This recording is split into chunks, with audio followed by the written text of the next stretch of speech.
네, 만나서 반갑습니다. 파스의 서영석 책임연구원입니다.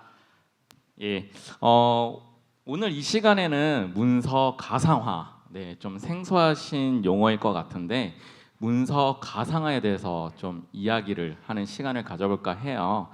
일단 제목에서는 문서 가상화를 활용한 데이터 관리 및 보안의 비밀이라고 해놨는데 비밀이 궁금하시죠? 오늘 좀 쉽게 설명을 해드릴 수 있도록 할 테니 문서 가상화가 어떤 거다라고 이해하시고 돌아가시는 유익한 시간이 되셨으면 좋겠습니다. 그 비밀을 파헤치기 전에 좀 이런 이야기를 하고 싶어요.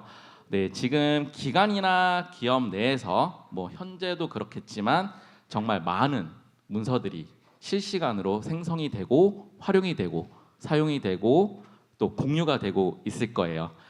그런 행위들이 일부 인원에서만 발생되는 것이 아니라 정말 누구든지 문서를 만들고 공유를 하고 있죠. 점점 이렇게 문서를 만드는 것들이 점점 시간이 지나면 지날수록 이제 지식이 쌓여져 가고 업무를 활용하는데 정말 유익하게 활용이 될 텐데 이런 데이터들, 즉 문서들이 시간이 지남에 따라 점점 생성이 되면서 많이 쌓이게 되면 뭔가 찾기도 힘들고 뭔가 중복 문서에 대한 이슈도 발생을 하고 이런 문제점들이 발생을 하게 됩니다. 그래서 기관이나 기업에서는 이런 문서를 잘 사용하고 활용하기 위해서 여러 시스템을 구축을 하거나 또는 솔루션을 도입을 해서 해결을 하려고 하죠. 물론 지금 트렌드에 맞게 이런 시스템과 솔루션들이 점점점 지능화되고 발전되어 있습니다. 그런 상황에서도 지금 여러분들이 기업이나 기관 내에서 문서를 사용하면 여전히 어려움이 좀 존재를 한다고 생각을 하고 있어요. 가장 대표적인 게 이렇게 지금 나열을 해드렸는데 원하는 문서를 정말 찾기가 힘들어지고 있습니다. 제가 만약에 3년 전에 만들었던 데이터, 즉 문서를 뭔가 찾고 싶으면 어떤 시스템에 있는지조차도 모르는 경우도 많이 있고요.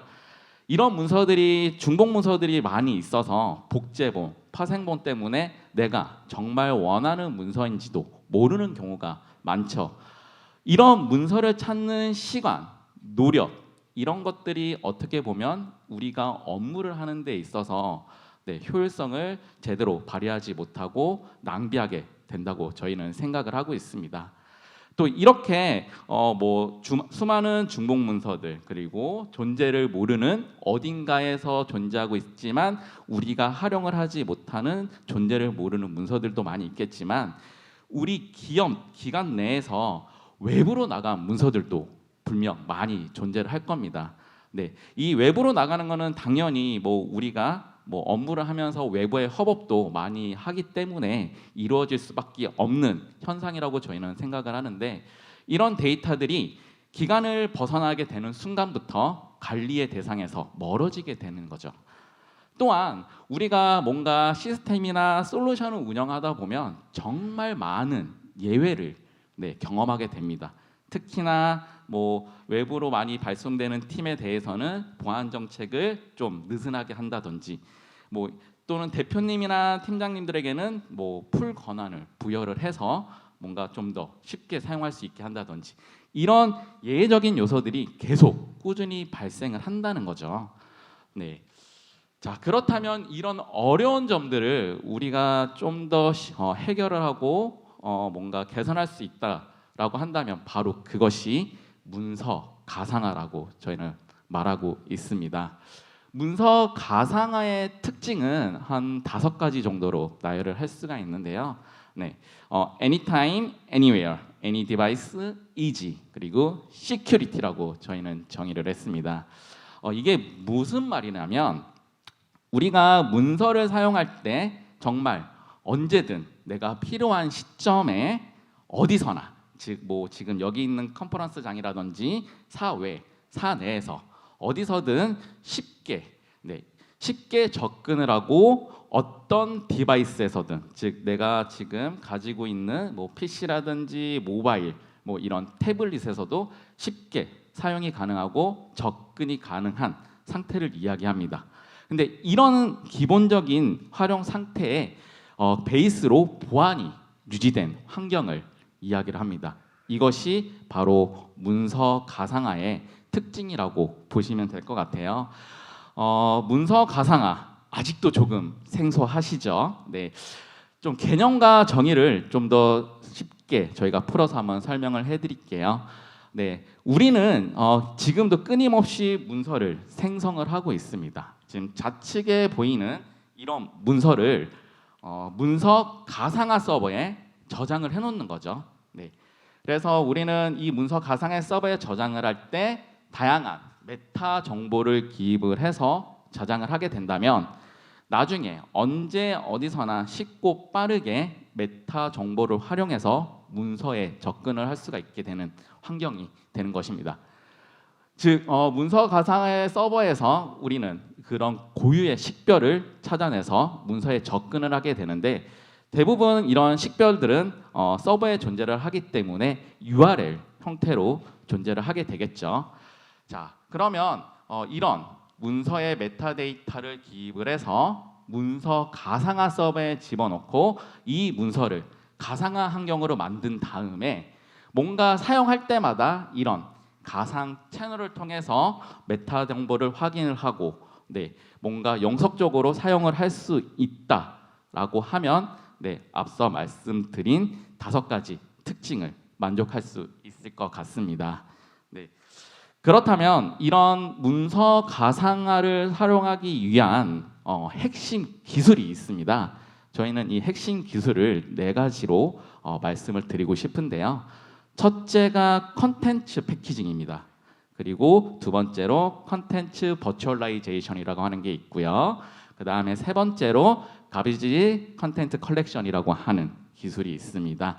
마지막으로 컨텐츠 트레이싱이라고 하는 기술이 있어요. 네, 좀 더 쉽게 제가 말씀을 드릴 텐데 컨텐츠 패키징이라고 하는 것은 아까 앞서 말씀드린 우리 문서 가상화 서버에 데이터를 저장할 때 여러 가지 메타 정보들, 우리가 필요한 정보를 집어넣는 기술, 그리고 그런 정보들을 암호화하는 기술을 컨텐츠 패키징 기술이라고 합니다. 두 번째로 컨텐츠 버추얼라이제이션이라고 하는 기술이 있습니다. 이 컨텐츠 버추얼라이제이션이라고 하는 기술은 문서의 위치와 관계없이 문서의 버전 관리도 하고 동기화를 시켜주는 기술이라고 할 수 있습니다. 네, 일단 이 컨텐츠 패키징과 컨텐츠 버추얼라이제이션 기술이 적용이 된다면 나머지 뒤에 기술들이 따라서 같이 함께 사용할 수 있는 조건이 만족이 되는데요.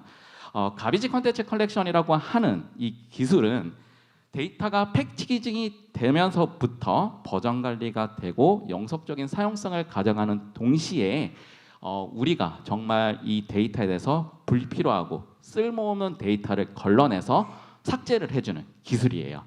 이 기술이 적용이 되면 불필요한 데이터들, 즉 불필요한 문서들은 삭제가 되면서 점점 줄어들게 되고 우리가 비즈니스적으로 활용할 수 있는 그런 문서들에 대해서 좀 더 집중을 할 수 있겠죠.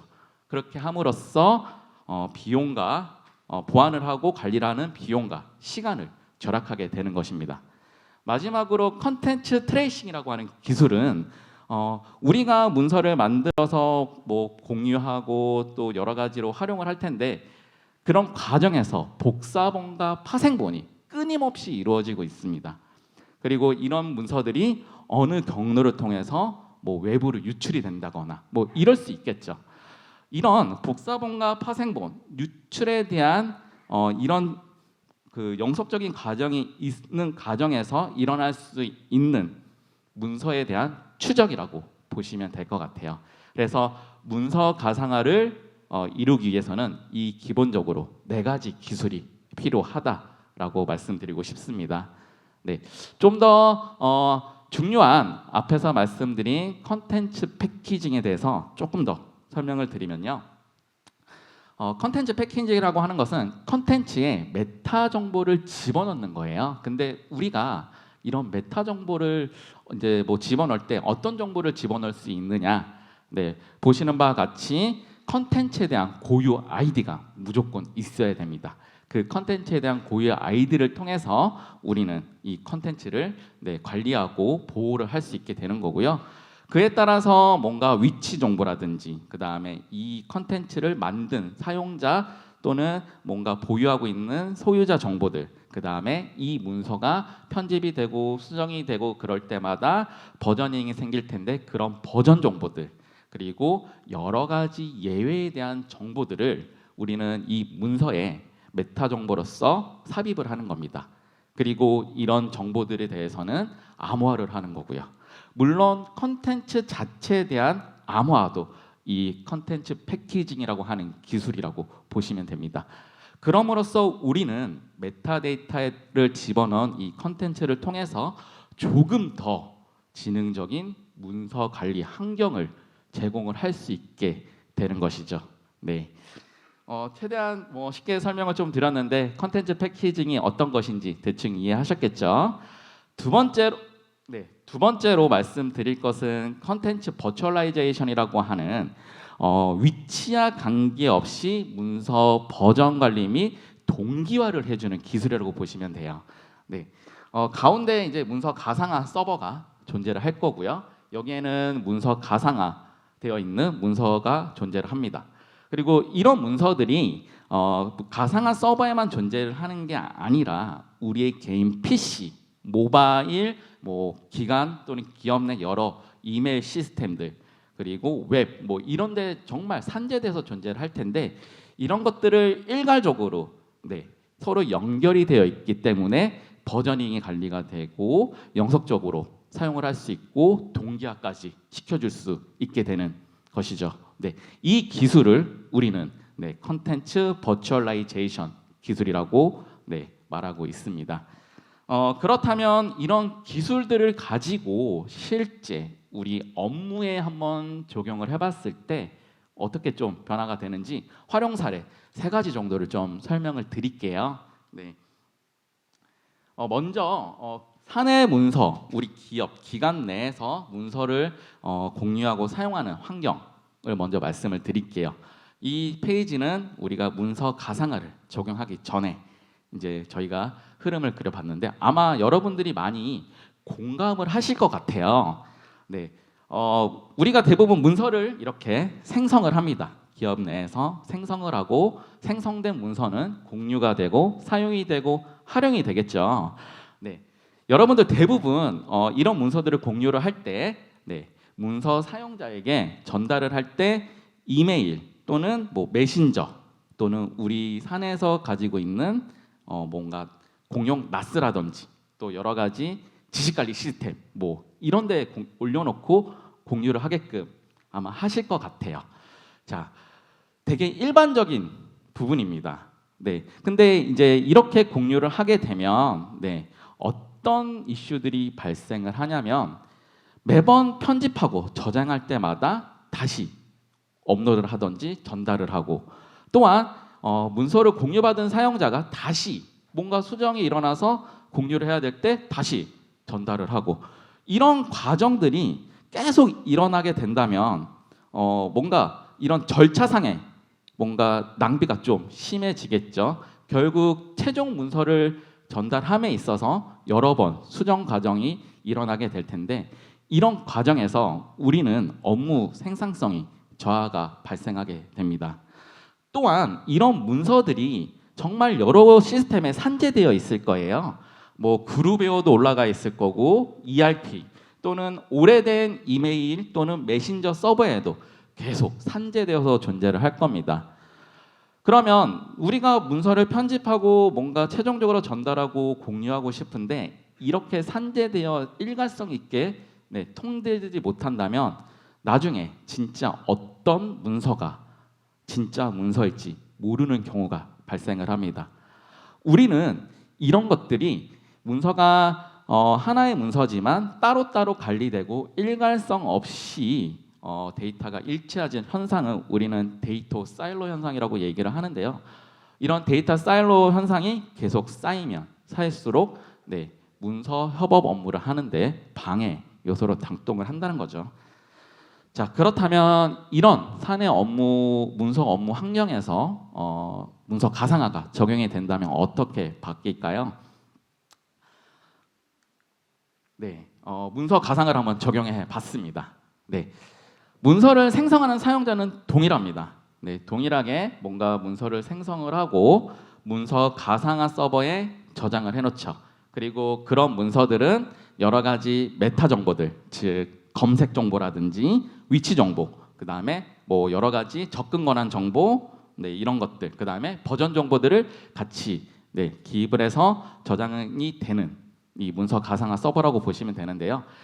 이 문서 가상화 서버에 있기 때문에 아까 말씀드렸던 가상 채널을 통해서 그룹에 있든 나스에 있든 이메일에 있든 또는 개인 PC에 있든 메신저에 있든 다 동기화가 되고 버전 관리가 되게끔 되어 있습니다.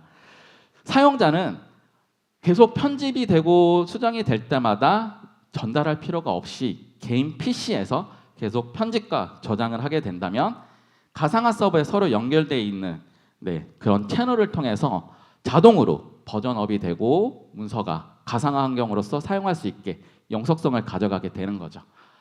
나중에 여기 문서 사용자들, 즉 공유받는 사용자들은 어느 위치에서든 문서를 클릭해서 열게 되더라도 항상 최신의 문서의 버전을 열 수 있게 되는 겁니다. 물론 자동으로 동기화되기 때문에 자동으로 버전업이 되고 이런 것도 좋겠지만 향후에는 뭐 이런 게 있을 수 있죠. 저희 뭐 고객사 중에 더 이상 수정이 안 되게끔 해주세요.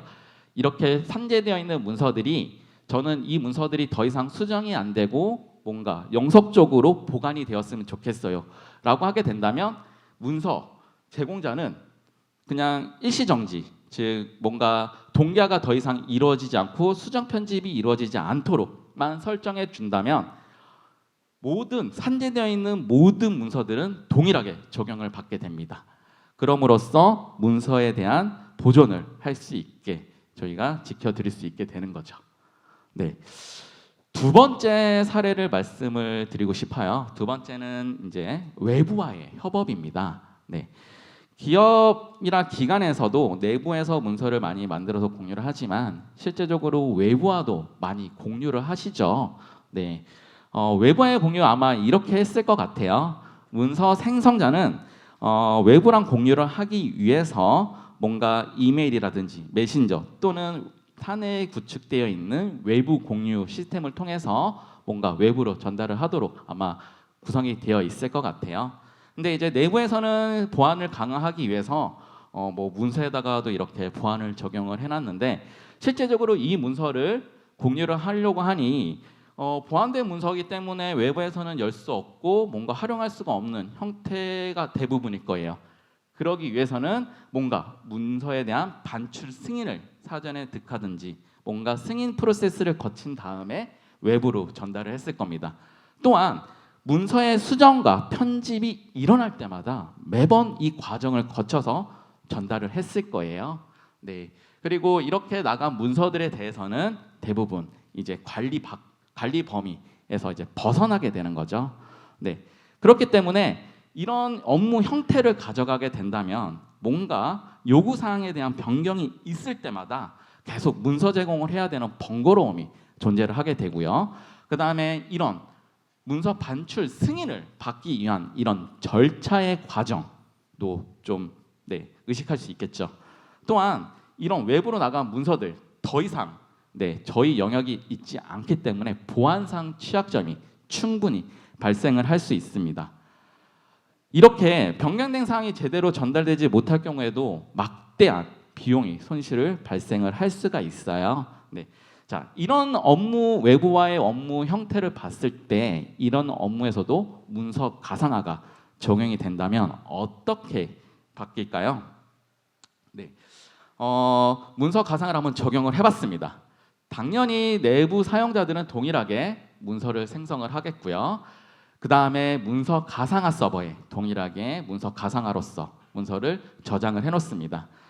요즘 외부와의 협업 트렌드는 기본적으로 뭐 화상회의라든지 여러 가지 웹 오피스, 즉 넌 에이전트 형식, 즉 받는 외부 사용자가 에이전트 설치가 없이도 사용할 수 있는 그런 환경을 많이 요구를 하죠. 네, 이런 상태대로 문서가 공유가 되면 보안을 유지한 상태로서도 계속 외부랑 공유를 할 수 있게끔 되는 거고요. 동일하게 뭔가 재전송, 편집 후 재전송이 필요할 때도 굳이 매번 전송을 할 필요가 없게 됩니다. 사용자는 자기 해당 PC에서 문서를 편집하고 저장만 하게 된다면 문서 가상화 서버와 연결되어 있는 채널을 통해서 자동으로 버전 관리와 동기화가 일어나게 되고요. 동일하게 외부 사용자들도 문서 가상화 서버와 채널을 통해서 문서 버전과 동기화가 일어나게 됩니다. 즉 가운데 문서 가상화를 이용을 해서 문서를 서로 쉽고 빠르게 공유하고 협업할 수 있는 그런 환경을 만들 수가 있게 되는 거죠. 네, 이것이 문서 가상화를 이용한 외부와의 협업인데요. 네, 대부분 아마 외부와의 협업 때문에 요 보안 문서를 유지를 어떻게 하느냐라고 얘기를 하시는데, 기본적으로 우리 문서 가상화에서는 기본적으로 보안이 적용되어 있는 상태로 컨텐츠가 존재를 하고 있게 되고요. 웹 오피스와 같은 형태로 뭔가 문서를 개인 PC에 다운로드하지 않게 하거나 웹상에서만 활용할 수 있도록, 그리고 그 웹을 보안하는 형태로 문서가 공유가 이루어진다라고 보면 되겠습니다. 네, 다음으로는 문서 가상화를 활용한 사례, 메신저입니다. 네, 이 메신저 여러분들 정말 업무를 사용하시는데 많이 사용을 하실 거예요. 지금 여기 계시는 여러분들도 모바일 메신저를 통해서 실시간으로 누군가와 채팅을 하고 계시겠죠. 저희는 이런 기업에서 하는 모든 업무를 잘 표현하는 것, 이것이 문서라고 생각을 하고요. 곧 업무는 문서다. 네, 이런 업무에 대한 요즘 업무 트렌드는 메신저를 통해서 하는 협업이 대세죠. 네, 내용을 제가 만들어 봤는데 좀 잘 보이실지 모르겠어요. 이거는 하나의 팀 채팅방입니다. 네, 이 팀 채팅방 거의 대부분 다 부서나 팀에서 만들어서 사용하고 계시죠. 네, 이 팀에서 이제 서로 업무를 하기 위해서 여러 가지 대화들을 할 거예요. 네, 아마 문서 가상화 조사합시다, 기술 개발, 시장 조사해 주세요. 아마 팀장이 지시를 한 것 같아요. 네, 그래서 팀장이 뭔가 파일을 만들어서 공유를 해달라는 지시가 떨어졌습니다. 자, 누군가가 제가 작성한 파일 공유합니다, 검토 부탁드립니다 라고 하고 문서 가상화 기술 PPTX를 메신저에 첨부를 했어요. 네, 그러면 이제 이 메신저는 이 문서 가상화 PPTX는 메신저에 이제 첨부된 상태로 존재를 하고 계속 대화가 이어집니다. 갑자기 뜬금없이 누군가가 배가 고픈지 오늘 팀 점심 뭐 먹을까요? 라고 물어봐요. 네, 그리고 나서 오류 보고서를 또 보내요. 네, 이렇게 오류 보고서를 보내면서 지난주 발생한 시스템 오류 분석입니다, 이런 식으로 얘기를 합니다. 근데 바로 위에 3페이지 내용을 수정했습니다 라고 누군가가 얘기합니다. 자, 이 채팅방에서 나오는 대화만 봤을 때 전혀 성격이 다른 문서 2개가 존재를 하고요. 자칫 잘못하다가는 오류 보고서가 3페이지가 수정된 걸로 인식을 할 수도 있어요. 네, 업무를 하다 보면 이런 대화 내용에 집중을 못할 수도 있겠죠. 자, 이렇게 채팅방을 한 개 만들어서 정말 많은 업무를 하실 텐데, 자, 이렇게 되다 보면 결국은 뭔가 내가 이 문서에 대해서 뭔가 히스토리를 찾고 싶은데 대화 내용을 다 뒤져봐야 되고, 또한 메일을 주고받았던 내용도 뒤져봐야 되고, 뭔가 되게 이 문서에 대한 히스토리가 찾기가 힘듭니다. 네, 그리고 이런 과정을 통해서 뭔가 커뮤니케이션에 대한 오류가 발생을 할 수 있겠죠. 자, 우리는 이런 메신저에도 문서 가상화를 적용할 수가 있습니다. 네, 한번 적용해 보면 어떻게 바뀌냐면요, 문서 중심의 메신저를 채팅방을 만들 수가 있습니다. 네, 그래서 채팅방도 아까처럼 팀 부서명이 아니라 문서명의 중심이 되어서 채팅방이 하나가 생성이 되고요. 그 다음에 이런 문서들에 대해서 뭔가 편집, 수정이 이루어질 때마다 메신저에서 이렇게 바로 표시가 됩니다. 네. 자, 이럼으로써 이 문서에 대해서 좀 더 집중적으로 협업과 대화를 할 수 있게 되는 거고요. 이런 대화 내용이 결국은 우리가 협업을 하면서 활용할 수 있는 지식 데이터예요. 이걸 통해서 업무에 대한 히스토리라든지 이 문서에 대한 뭔가 변화된 과정들을 한눈에 쉽게 확인할 수 있겠죠. 이전에는 메일을 뒤지고 뭔가 지난 대화들을 메신저를 보면서 뭔가 추측을 했던 업무 형태라면 이 메신저에서 이 문서 채팅창 하나만으로도 업무에 대한 그런 히스토리를 확인할 수가 있게 됩니다. 네.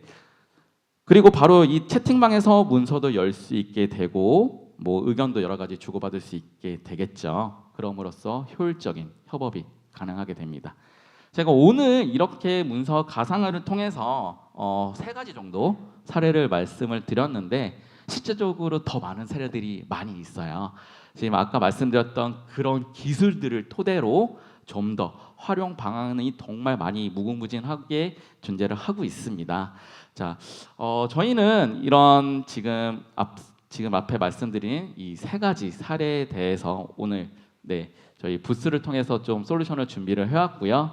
네, 오늘 발표는 여기서 끝마치지만 이 지금 문서 가상화에 대해서 조금 더 궁금하시거나 한번 보고 싶다라고 하시는 분들은 여기 옆에 A트랙 바로 입구 앞에 저희 파수의 부스가 마련이 되어 있습니다. 네, 그래서 오셔서 저에게 질문을 해주시면 좀 더 명쾌한 답변을 드릴 수 있도록 하고요. 오늘 최대한 좀 생소한 문서 가상화에 대한 부분에 대해서 말씀을 드렸는데 어떻게 좀 쉽게 좀 이해하셨을까요? 네, 최대한 좀 더 쉽게 말씀드리려고 했는데 어려우신 분이 있으시면 언제든지 저 부스 앞으로 와주시기 부탁드리겠습니다. 오늘 발표는 여기서 마치도록 하고요. 예, 감사합니다.